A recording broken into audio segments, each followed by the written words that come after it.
보험사는 크게 생명보험이 있고요. 그리고 손해보험이 있어요. 그리고 하나 더 유사보험사라는 게 있습니다. 유사보험사가 뭐냐? 먼저 유사보험사부터 설명을 하자면은 보험사가 아닌데 이 보험회사의 성격을 띠는 어떤 하나의 뭐 기업인 거죠. 근데 유사보험사는 결국에는 우리가 알고 있는 우체국보험이나 그리고 뒤에 공제회라고 써져 있는 보험들이 이런 유사보험에 속합니다. 근데 유사보험사는 저는 개인적으로 이야기를 하는 건 뭐냐면은 이 세 개 중에서 가장 리스크가 큰 보험이에요. 왜 그러냐면요.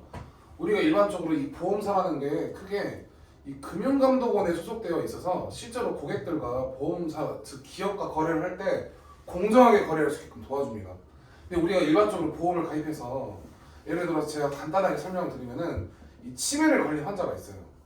크게 저희가 치매는 이 원인이 질병인 거잖아요. 근데 이 치매 걸린 환자가 실수로 발을 헛디뎌서 만약에 돌아가셨어. 추락을 해서. 그럼 이 사망의 직접적인 원인은 상해 사망인 거죠.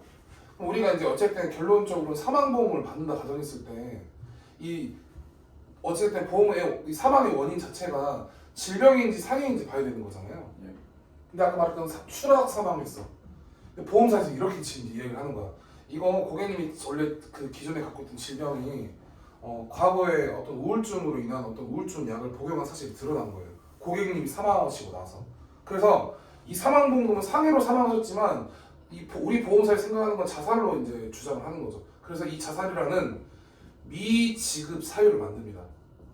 보험사도 원래 우리 고객들 입장에서 적게 내고 많이 받는 게 좋은 보험이지만 실제로는 나는 돈대로 돈 내고 실제로 주거나 아니 조금 주거나 안 주는 경우들이 이게 보험사가 돈을 버는 방법인 거잖아요. 이런 미지급 사유를 만들어서 실제로 지급이 안 되는 경우들이 있어요. 그럼 결국엔 아까 말했던 이 금융감독원이 고객과 이 기업 사이에 중재를 해줘야 되는데 애초에 유사보험사는 이 금융감독원 통제를 받는다 안 받는다? 받지 않아요.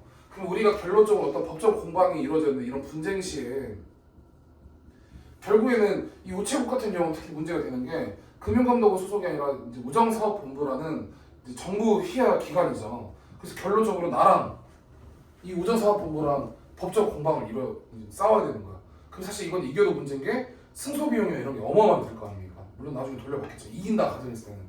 그래서 이런 부분들 때문에 제가 생각하는 보험의 기준은 적게 내고 잘 받고 많이 받는 것도 중요하지만 잘 받는 것도 중요하거든요. 이런 우체국보험은 일반 보험사보다 부지급률이 뭐예요? 지급이 안 되는 확률이 일반 보험사보다 8배가 넘다는 기사 자료들이 있어요. 그래서 이따 이 기사 자료는 제가 다시 한번 자료로 공유를 해드릴 거고, 그래서 저는 개인적으로 내가 보험을 가입하는 사람이라면 유사보험사는 피할 것 같아요. 저는. 그럼 크게 다시 넘어가서 생명보험과 이 손해보험이 있습니다. 이 보험사의 종류가 다양한데 쉽게 생각해서 삼성생명이라는 보험사가 있어요. 들어본 적 있으시죠? 네. 그리고 삼성생명, 삼성손해는 화재라는 이름이 있어요. 그리고 현대생명, 현대해상, 그리고 하나생명, 하나손해. 결국 생명보험이냐 손해보험이냐 크게 두 분류로 나뉘는데요. 우리가 보험을 가입하면 상식적으로 이 생명보험에 분명히 장점과 단점이 있을 거고요. 손해보험에 장점과 단점이 있어요. 근데 잘 생각해 보시면은 제가 만약에 삼성생명에 다니는 원수사예요. 직원이에요. 하나의 기업에 아까 제가 처음에 회사 소개 1번에서 이야기했던 삼성생명에 대한 어떤 이야기를 하는데 내가 삼성생명 설계사면 삼성화재 거 팔 수 있어요? 없어요? 없습니다. 원래는 경유계획에 의해서 불법입니다. 하면 안 되는 거예요. 그래서 제가 말하고 싶은 게 뭐냐면요. 한 설계사의 소속이 내 전체 가족의 보험을 다 가입을 시켜줄 거고 아까 말한 것처럼 생명보험의 장점과 단점을 같이 가져가는 구조예요. 그래서 실제로는 이렇게 될 확률이 높습니다. 나는 많이 내고 적게 받을 확률이 올라가요. 근데 이거야말로 회사가 좋아하는 거잖아요. 제가 생각한 거는 뭐냐면은 생명과 현대 이 두 개를 같이 팔 수 있는 우리처럼 GA 즉 보험 대리점이 지금 아주 유리합니다. 설계할 때 있어서. 이거 뭐 너무 당연한 이야기죠. 자, 그래서 크게 우리가 일반적으로 병원에 가는 과정을 한번 시뮬레이션 그려볼게요. 우리가 몸에 이상이 있을 때 검사를 받고요. 그 이후에는 진단을 받습니다. 그리고 수술을 합니다. 몸에 이상이 있을 때. 수술비 이야기하는 거예요. 그리고 입원을 했을 때 입원비. 그리고 통원치료. 요즘에 특히 통원치료를 많이 하는 거는 일반적인 검사나 그리고 심지어 요즘에는 암에 걸려도 통원 치료를 많이 하시죠. 과거처럼 입원하는 이런 트렌드가 계속 바뀌고 있어요. 그리고 이제 병이 너무 심각해지면 사망에 이르게 됩니다. 제가 지금 총 6가지를 적었는데 우리가 보험을 가입해서 보장받는 내용의 범위가 이 6가지만 있으면 다 받는 게 맞아요. 근데 뭐 여기서 내가 만약 운전을 한다, 운전자, 또 치아 또는 뭐 간병인 이런 거는 사실 좀 서브적인 보험의 개념인 거고 요 6개가 메인이야. 예. 그래서 이 검사부터 통원 치료까지는요 우리나라에서 기가 막힌 상품을 하나 만들어줬죠. 기획재정부에서. 그게 뭐냐면 실비예요. 즉 실손 의료비. 더 구체적으로 설명드리면은 실제 손해본 의료 비용을 내가 먼저 결제를 하고 후에 보험사에 청구를 하면요 내가 가입된 그 실비들 그 자기부담금이 다 다르거든요. 가입 연도에 따라서. 뭐 들어본 적 있으실까요? 100% 실비. 그게 1세대 실비입니다. 09년도 9월 이전에 가입한 보험들. 지금은 어때요? 2021년 7월 이후에 4세대 실비가 등장하면서 이제 자기부담금이 30%까지 늘어났습니다. 지금은. 그리고 아마 올해 4월이나 또는 올해 올해 상반기쯤에 5세대 실비가 또 나올 거예요. 그럼 자기부담금이 50%까지 늘어나는. 점점 자기부담금이 늘어나고 있습니다. 하지만 자기부담금이 늘어난 만큼 또 보험료가 저렴하다는 장점이 있어요. 자, 근데 이 실비는 생명보험도 실비가 있고 손해보험도 실비가 있어요. 근데 저는 무조건 손해보험 쪽으로 가입을 많이 시키는 편입니다. 그 이유는 과거에 생명보험에서 실비를 가입했을 때는요 이 보험이라는 크게 주계약과 특약으로 분류가 되어 있거든요. 근데 이 생명보험의 주계약은 사망보험금이에요. 그리고 이 특약으로 실비를 구성할 수 있었습니다. 생명보험에서는. 그렇기 때문에 지금 제가 나이가 92년생인데 제 나이 기준으로 실비가 10,000원대예요. 10,000원대입니다. 지금 보험료 얼마 내고 계신지 모르겠지만 10,000원대가 정상이에요. 근데 내가 생명보험에 실비를 가입했죠. 그럼 사망보험금에 대한 그 주계약을 보험료를 더 내야 돼. 그래서 보험료가 비싸다는 거예요. 제가 아까 처음에 이야기했던 것처럼 100% 실비라고 해서 무조건 좋은 게 아니거든요. 나의 상황에 맞게 어떤 분은 병원을 많이 가기 때문에 100% 실비가 유리할 수 있겠지만 대다수는 병원에 많이 안 가시잖아요. 고객님 병원 자주 가십니까? 아니요. 자주 안 가시잖아요. 그럼 실제로 내가 자기 부담금 내는 비용보다 내가 월납 보험료를 줄이는 게 더 가성비가 좋을 때가 있어요. 이런 건 제가 이따 컨설팅을 해드릴 거고요. 그래서 저는 지금은 실비가 손해보험 쪽으로 가져갔을 때가 유리합니다. 그리고 하나 더. 요즘에 통원치료까지 많이 하잖아요. 원래 과거의 실비는요 통원치료가 한도가 30만 원이었어요. 그래서 우리가 30만 원 이상 뭐 검사 비용이 나오는 MRI나 이런 걸 촬영할 때 병원에서 권장합니다. 입원하셔라. 왜? 입원하면은 입원에 대한 실비는 5천만 원 한도고 통원에 대한 한도는 30만 원이에요. 이것도 30만 원 다 나오는 게 아니라요. 크게 두 개로 나눕니다. 외래 검사라고 해서 그냥 검사 비용 그리고 약제 의료비, 즉 약값을 이야기하는 거겠죠. 이 생명보험에서는요 이 통원에 대한 외래 검사 비용이 30만 원 중에서 얘는 20만 원까지 보상이 됐고요. 나머지 10만 원이 약값이에요. 근데 손해보험에서는요 이 외래 검사 비용이 25만 원까지 나왔고 약제 의료비가 5만 원. 근데 실제로 병원비가 많이 들어가는 거는 약제 의료비보다는 이 외래 검사 비용이 더 많이 나오기 때문에 그래서 손해보험 쪽으로 실비를 가져가시기 유리합니다. 단 4세대 실비라고 하죠. 가장 최근에 나온 2021년 7월에 나온 이 실비는요 입원이든 통원이든 그냥 무조건 5천만 원 한도에서 보상을 받을 수 있습니다. 이런 장점들이 있다. 그래서 무조건 100% 실비가 좋냐? 그건 아닙니다. 무조건 4세대 실비 바꾸는 게 좋냐? 그것도 아니에요. 상황에 맞춰서 바꿔가야 되는데 아까 말한 것처럼 생명보험에 실비가 있는 분들은 사망보험 때문에 이 해지를 못하는 분들이 꽤 있습니다. 이해하셨죠? 네. 그리고 이 실비는요 전부 다 뭐냐면 갱신형 보험이에요. 갱신형이라는 게 뭐냐면요 내가 전기납, 즉 해지를 하기 전까지 갱신 주기에 맞춰서 계속 보험료가 올라가는 보험입니다. 근데 여기서 퀴즈. 내가 병원을 자주 가면은 실비 보험료가 많이 올라가나요? 대부분의 고객들은 내가 병원 청구를 많이 하면 보험료가 많이 올라가는 줄 알아요. 근데 그거는 갱신의 개념이 아니라 할증의 개념입니다. 할증에 대한 개념은 언제부터 나왔냐면요 3세대 실비 그리고 4세대 실비 이후부터 등장을 했어요. 3세대 실비는 아니라 죄송해요. 저 말을 잘못했네요. 3세대 실비가 아니라 4세대 실비 이후부터 그래요. 특정 구간 뭐 한 달에 내가 1년에 150만 원 이상 청구를 하면 보험료가 2배 이상 올라가고 이런 법적 조항이 생겼죠. 제가 좀 더 디테일하게 이야기를 좀 길어지니까 그냥 쉽게 생각해서 실비를 왜 바꾸는지 제가 이따 실비 변차서에서 다시 한번 교육을 할 거고요. 자, 지금 모든 실비는 갱신형이다. 하지만 4세대 실비 이후로는 할증으로 바뀌었다. 이렇게만 이해하시면 될 것 같아요. 그래서 갱신형은 아까 말한 것처럼 연대 책임이기 때문에 반대로 병원비를 청구 안 하신 분들은 똑같이 올라가요. 그럼 여기서 연대 책임이라는 거는 가입자 수 분의 1이 되는 건데 처음에 대한민국에 처음에 실비가 도입된 보험사가 손해보험이에요. 그래서 손해보험 가입자 수가 생명보험보다 많아. 그러면 우리 n분의 1 사람이 많은 거죠. 네. 그래서 1인당 내는 그 실비 보험료가 비교적 손해보험 쪽이 저렴한 거예요. 이 정도는 좀 기본적인 거니까 이해를 하시면 좋을 것 같아요. 자, 그리고 그럼 실비는 손해보험 쪽이 이제 유리하다는 다 인지하셨죠? 네. 자, 그러면 이제 생명보험으로 그 진단비로 갈게요. 진단비는 쉽게 생각해서 제가 뭐 감기나 알레르기처럼 비교적 저렴한 비용을 보상하는 게 아니라 원래는 이 실비가 아까 말한 것처럼 5천만 원까지 보상이 된다고 했잖아요. 근데 내가 이걸 먼저 선결제를 해야 된다는 리스크가 등장합니다. 어쩔 때 내 몸에 치명적이고 비용이 많이 들어가는 암이랑 뇌랑 심장 그리고 상해까지 이 네 가지를 정의를 합니다. 그래서 암보험, 암보험 들어본 적 있으시죠? 암보험이 왜 이렇게 저희 입에 입방아에 자꾸 오르냐면요, 실제 암에 걸리면 치료 비용이 많이 들어가요. 근데 저는 이 암도 잘 생각해 보시면 좋은 게 뭐냐면요, 크게 고해감이 있어요. 뭐 뼈나 뇌, 혈액 이런 거 같은, 그리고 일반암, 그리고 소외감, 유사암이라고 합니다. 이 암의 종류가 크게 네 가지예요. 근데 여러분들이 암기를 하는 것보다는 이해를 하셔야 되는 게 뭐냐면요, 우리가 가입하는 일반암이라는 이 특약은요, 생명보험에서 암 진단비 특약 하나로 다 보상이 돼요.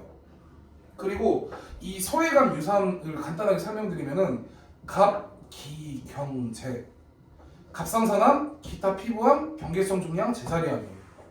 그리고 유사암은 전, 자, 유, 방이라고 합니다. 전립선암, 자궁암, 유방암, 방광암, 이거는 뭐 생식기암으로 불리기도 합니다. 그리고 보험사마다 이 소외감이랑 유사암을 바꿔서 이야기할 때도 있어요. 그냥 이 갑기경제가 세트고 전자유방이 세트니까 이렇게 읽으시면 될 것 같아요. 근데 나라에서 정했습니다. 일반암 진단비 1억 가입했으면은 소외감 유사암은 20%만 보상을 해줘라, 이렇게 나라에서 바꿨어요. 근데 생명보험회사에서는요, 이 전자유방 있죠, 이 생식기암, 요거를 일반암을 보상을 합니다. 그럼 여러분 똑같은 말이에요. 제가 만약에 생명보험에서 1억 가입하고 손해보험에서 1억 가입했어요. 근데 제가 만약에 유방암에 걸렸어요. 그럼 생명보험에서 아까 말한 것처럼 이게 일반암으로 들어가는데 그럼 얼마 나와요? 1억 받죠. 근데 내가 만약에 손해보험 쪽 암보험을 가입했어. 그럼 얼마 받아요? 2천만 원. 그럼 어디로 암보험을 가입하는 게 유리할까요? 전 그래서 생명보험 쪽으로 암보험을 가입시킵니다. 이유는 더 있지만, 이유는 더 있어요. 충분히. 생명보험이 더 유리한 이유들은 충분히 많이 있습니다. 하지만 쉽게 설명을 드리는 거예요. 이 보장 범위가 중요하니까. 그리고 뇌랑 심장도 마찬가지입니다. 뇌랑 심장도 간단하게 생각해서 혈관 질환이잖아요. 우리 혈관이 막히는 거 아까 처음에 얘기했죠. 뇌 경색, 터지는 거 출혈, 합쳐서 뇌 졸중, 그리고 다 합쳐서 뇌 혈관이 필요하다 했잖아요. 근데 뇌랑 심장도 마찬가지. 가장 적은 범위가 급성 심근경색, 그 다음에 허혈성, 그 다음에는 심혈관이라는 특약이 등장합니다. 이 심혈관에 들어간 특약은 뭐냐면요, 부정맥까지 보상이 되냐 안 되냐예요. 자, 근데 지금은 생명이랑 손해를 구분짓지 않고 뇌혈관 특약과 이 심혈관 특약만 있으면 전체 보상이 다 되기 때문에 요게 있는지 없는지만 봅니다. 근데 생명보험, 손해보험 둘 다 똑같아요. 근데 저는 생명보험 쪽으로 암보험을 넣었기 때문에 기본적으로 암이랑 뇌랑 심장 3대 질병 진단비는요, 생명보험 쪽으로 가져갔을 때 가장 보험료가 저렴하더라고요. 저 같은 경우는 그래서 생명보험 쪽으로 이 3대 질병 진단비를 넣어줍니다. 그리고 상해도 아마 잘 모르시겠지만 혹시 살면서 골절이 돼본 적 다 없으시겠죠? 네. 너는 있잖아. 저는 있습니다. 근데 이 골절이라는 게 중요한 게 뭐냐면요, 이 사람 몸이 이렇게 있어요. 사람은 잘 못 그리는데 내 몸에 이 중요도에 따라서 퍼센테이지를 측정이 부여가 돼 있어요. 예를 들어서 손가락 관절 하나 부러졌습니다. 엄지는 5%야 또. 이쪽으로 가면 갈수록 퍼센테이지가 줄어듭니다. 이용도에 따라서. 무릎도 뭐 10%, 허리도 20%, 막 이런 식으로 내 몸의 중요도에 따라서 이 몸에 대한 기여도를 측정한 상해 기여도라고 하거든요. 이 부위에 골절이 되거나 신경이 손상되면요, 대부분은 수술을 하죠. 그리고 6개월 정도 경과를 봅니다. 이게 뭐냐면은 후유장애 평가를 받는, 즉 내가 재활 치료를 한 기간의 최소치가 6개월이야. 근데 6개월 이후에도 내 몸에 장애가 남아요. 뭐 예를 들어서 원래 90도로 움직이는 손가락이 10도만 움직이는 거야. 그럼 이런 경우에는 내가 손가락에 이 한 번 다친 거 때문에 손가락 장애가 남은 거잖아요. 네. 이 장애도를 평가받아서 받는 진단비가 상해 후유장애라는 단어를 씁니다. 근데 생명보험 쪽에서는 이 상해의 개념이 조금 더 넓어요. 이 상해라는 게 원래 세 가지입니다. 급격한 사고였는지, 우연한 사고였는지, 외부의 충격인 즉 외래성의 성격을 띠는지를 보여요. 근데 예를 들어서 제가 헬스를 했어요. 헬스하다가 아래 엉덩이 내 발가락을 찍었어.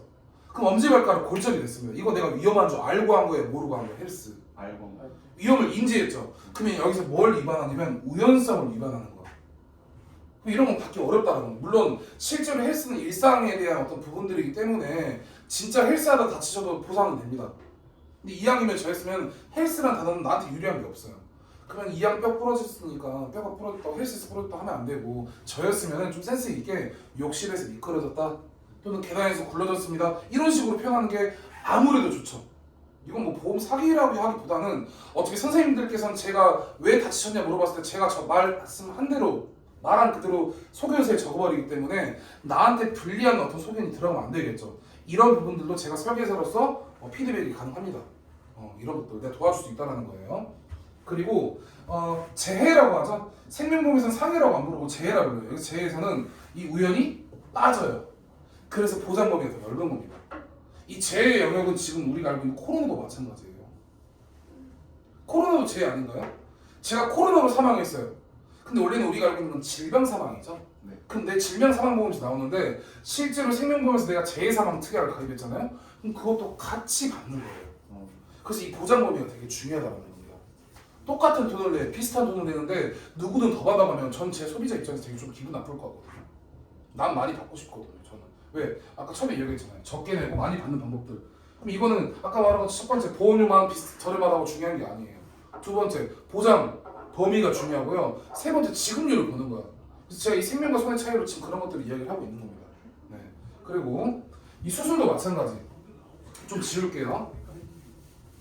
수술은 자 여기서부터 여러분들이 알아야 되는 게 이 보험사의 특징을 좀 인지를 하시면 이해가 쉽습니다. 이 손해보험 특성상 원인과 구체적으로 파고들어요. 그리고 생명보험 쪽은 결과 위주의 어떤 그리고 포괄적인 약관의 성격이 이렇습니다. 약관이 뭐냐면 보험을 지급하는 기준을 약관이라고 하거든요. 이 수술이라는 게 크게 기본적인 정의가 절개, 절단, 봉합을 따집니다. 그럼 이거 세 개만, 이 셋 중 하나만 하더라도 수술의 개념에 대한 정의가 맞아요. 근데 간단하게 생각해서 제왕절개라는 거 들어보신 적 있죠? 네. 제왕절개는 사실 원인이 질병도 아니고 상해도 아닙니다.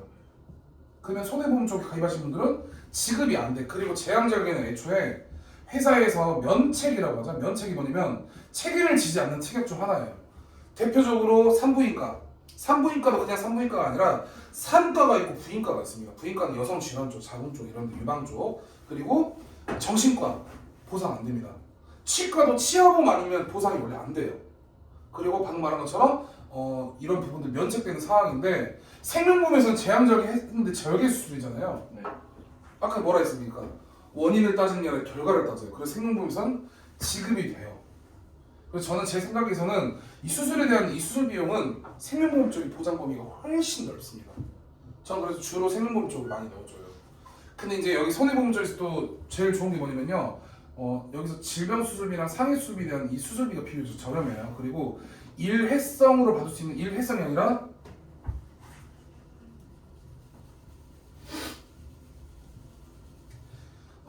이 질병에 대한 이 일회 비용이 생각보다 높아요.